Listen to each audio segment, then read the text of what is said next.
Welcome back to another episode of the Finance Bible podcast. Zeke here. And your co-host Oscar. But before we get into it, please note that nothing in this podcast should ever be considered as personal financial advice. Of course, if that is what you are seeking, reach out, we'll get you in touch with the correct professionals, get the job done properly. Sit back, relax, and enjoy the show. Let's get into it.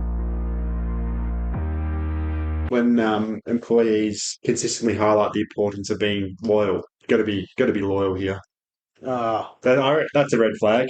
Yeah, you don't have to be loyal. That's a big red flag, because when people say that, it's because the management's pretty poor. Everything's a bit poor, so you got to stay there and be loyal.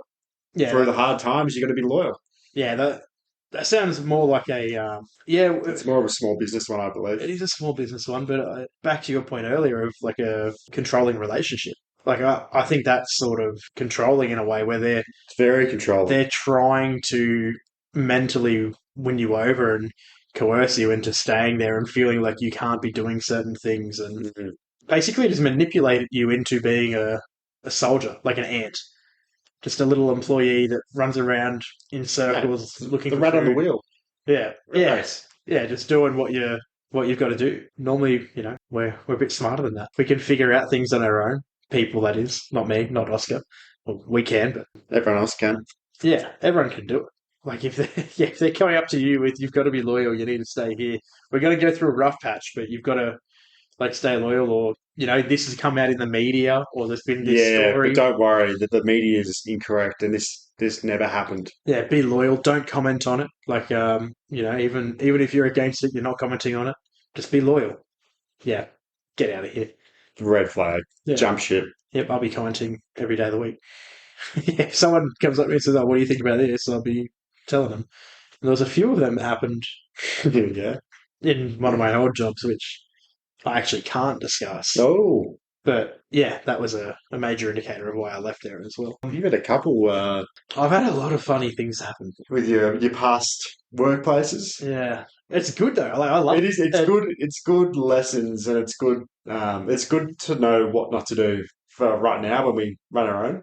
Oh yeah, business. It propels you. Like it's so really, much in life. Yeah, grateful for the experience, especially one place where we're at, which kind of taught us not what to do. Another red flag. Communication not being clear. That kind of links up to the others. Yeah, communication not being clear is a good one. Communication between management or between it starts from management stuff. It starts up high and comes down. Yeah, I love it when it's just bizarre how managers don't get along.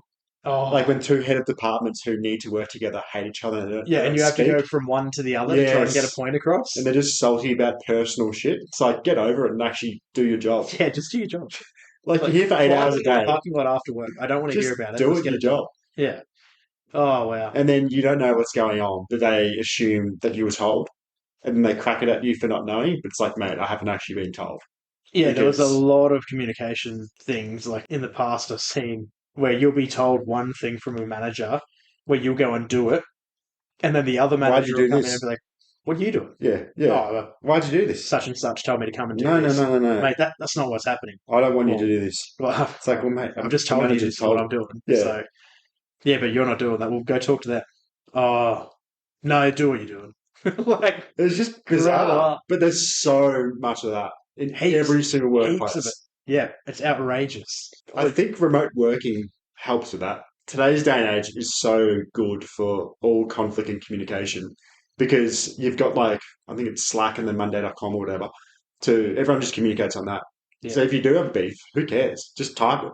Yeah. Just type the message. It's a lot easier. Yeah, or if you're in a big team, even just when you're getting told to do something, I just literally would email and CC everyone and be like, this is what's going on. Yeah. And then if anyone's got a question about it, they can talk to the managers about it or whatever.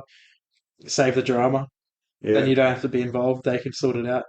But yeah, if your management are doing that, big red flag. Whoever their manager is should be coming in and being like, look, you two need to grow up, get the work done. As I said before, if they want to fight, put them in the parking lot, turn a blind eye, and then continue the next day. Yeah, throw them in. Yep. Outside of work, I don't want to know. That's especially if you're running the company, the director doesn't want to know that stuff. No, not at all. like it's no one has time for that shit. Yeah, unless it's like actually important. Yeah, which is not, which never is. Yeah, that's right. I had to fire a couple of people in a previous role where they brought what happened outside of work into work, and I was like, guys, just sort it out there. Like, if we actually sit down and do this meeting and you report what's going on, you're both probably going to go. Like, just go sort it out. I don't want to know, and they couldn't do it. By sort it out, it didn't have to be a fight. I'm not saying Just have go a punch chat, everyone in the face and have a coffee. yeah, like, I mean, go fight it out with words. Like, we're talking fighting in 2024. It's like watching the NRL. There's no punches thrown anymore. It's a little cuddle, and then they still get sin binned. But the NRL has gotten soft, hasn't it? this is terrible. It's so sad. These two girls that were at my work. It was a Sunday, so I was doing the managing and all of that stuff. There's no one else above me there. Because it's Sunday. They're not going to be in on a Sunday. Only little Ant-Man Zeke. Yeah. So, yeah, I'm just working, and one of them comes in. There's a bit of drama, and she's saying, "Oh, this idiot was up my ass, honking me, like nearly crashing into me, tailgating me, yelling at me, and all of this stuff, and blah blah." And then I pull up, and it's freaking such and such. Go work. Yeah, and I'm like, "Oh, that's no good." I started laughing. I was like, "That's funny as," but neither of them thought it was funny, so they wanted to like. Did they know? Did the girl behind know the person in front was? Not during So it. both of them had no idea. Yeah, they both pulled up next to each other at work. Oh right, it's funny Yeah. as. And I was like, guys, you're clocking on in 3 minutes. Like, go talk about it, apologise, do what you got to do. But even don't apologise, I don't care. What happened there, we're not talking about it once you get in here. Like, once you're on the clock, you're on the clock. Sit down, shut up, do your job. I don't want to know. About an hour and a half later, I get one of them come to me crying. Oh, I've just gone out to my car to do such and such, and there's coffee all over it, and chocolate milk, and scratches on it. And I was like, this is a joke. Like, So the other person actually put that on their car. yeah, I was like, yeah, you're taking the piss, That's aren't you? Like, poor. that, you're not serious. That didn't happen over that. And then, sure enough, I go out, I have a look, take all the photos of it and everything because I Still have to have it? document it. And I've just gone, Still have the photos. Please try and find them. I will try to find it. That's a good question. It would have been on my. Oh, It was I'd love to see it. 2018. Oh, Oh, no, it would have been 2019. So it would have been on. Anyway, it'll be on. It's 4 phones ago. So I'll see what I can find. But yeah, I've gone out there, had a look, taken photos, documented it all.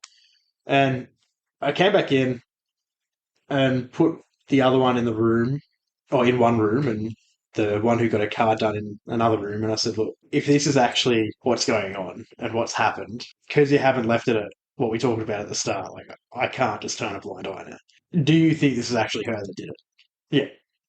Yeah. Okay, you know what that means. Yeah. All right. So go to the other chick, talk to her.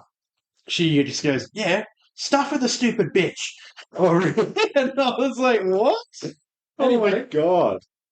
goes on for a little bit, Crazy. talking to her, getting her story, writing down all the notes. And then turns out the reason that she did that is because the other chick, just after they started work, one of them went to the toilet, the other one followed and started giving her a bit of abuse. So no cameras in the bathrooms. Yeah. So, I can't really judge and whatnot. Anyway, both of them fired. Get out of here. On the same day. Yep. I dealt with the repercussions of that, but yeah, they were both gone. Dealt with the repercussions. You get a bit of a stitch up. Oh, not a stitch up. It was just like some management were happy with how I handled it, some weren't, and I was like, well, it is what it is. It's a Sunday. No one else is here. I'm not having that happening at work, like damage to property and stuff. Yeah. They're both idiots. To be honest, they were both the worst in my team anyway. So I wanted them gone. It just gave me an excuse. Like, Well, I feel like if you're carrying on like that with a road rage, like surely once you realise it's not a random and you know the person, just get over it. It's funny. yeah, that's What true. do you reckon? Like, who cares? Yeah, but, Why are you in such a rush anyway? Why are you so abusive on the road? Just chill. yeah. Though for me, I was sitting there. I was looking like for the month leading up to that. Because I'm a numbers man, as you know, looking through the KPIs, the statistics, I'm like, this person's trash, this person's trash, that person's trash. Mm, Like, if I'm having the best team here, I want like these outliers gone. mm. And then that was a perfect opportunity. No bias involved, but they had to go. Um, Fired. But yeah, like literally just sort that out outside of work. Yeah. All it would have took was them to pull up and go, Fudge, I'm sorry. I didn't realize it was you. I was in a rush. You cut me off. And, I'm stressed or whatever. I'm sorry. That's all it is. And then it would have been, oh, that's okay. Just maybe drive a bit less erratic next time. And they would have come into work, got through their day, got their Sunday rates, which was like double, gone home to their family that they need to support. Instead, they went home to their family and couldn't support them. Yeah, it's just very silly. Yeah. What's another fun one? Another good one. Autonomy not being welcomed. Or like new technology. So I feel this is mainly for older business owners who are kind of still their mindsets are in the olden days for like marketing or leads. Like they're not open to social media marketing or purchasing like a online lead source. All they want to do is just use old paper leads or just market from word of mouth or little or like make a book and market that way or just simple things like that. So just people being stuck in their way, not evolving with the times, and Not taking developing, on board feedback. not adapting to new technology, the new way of how businesses are making a lot of money. We hope you enjoyed the episode. As always, you know exactly what to do. Hit that follow button, subscribe, whatever platform you listen to this podcast on. Also share it to friends, families, co-workers, whoever you think may benefit from it. But unfortunately, it's the end, and we'll see you next week.